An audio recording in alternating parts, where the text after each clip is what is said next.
One of the major benefits when pairing the Osmo Pocket with a smartphone is the access to Pro Mode. Now though, thanks to the most recent firmware update, Pro Mode is finally available directly on the Osmo Pocket.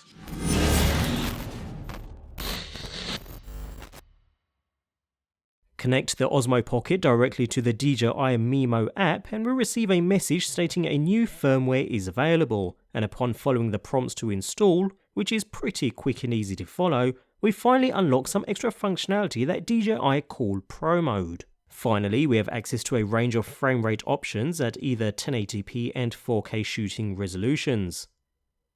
But more importantly, a swipe down from the top menu and a couple of swipes to the side, and we find Pro Mode. Simply tap to activate.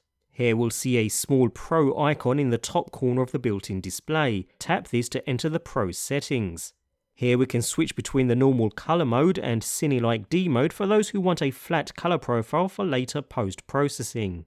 Just below we can tap to select our exposure compensation, although tap the manual button in the bottom corner and we can set our shutter speed and ISO, bearing in mind the lower the ISO the better, since you'll find less grain in your capture.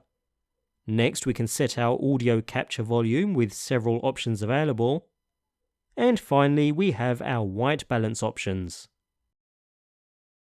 Back at our main display, you'll also notice that we can now quickly choose different focus settings on the fly, choosing between autofocus single for locking onto non-moving objects or autofocus continuous. Now if we switch across to photo mode and enter Pro Mode as well,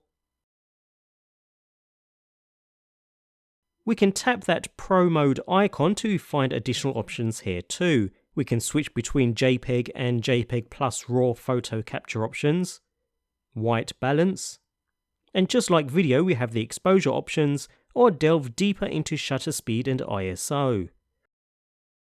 All in all, it's good to see DJI listening to its customers and introducing these features directly on the Osmo Pocket itself, reducing its reliance on a smartphone even further. Of course, for a larger viewfinder and easier operation, in my opinion anyway, a connected smartphone is always nice to have, but for times when this just isn't practical, having direct and easy access to Pro Mode settings on the Osmo Pocket itself makes it even more of a winner.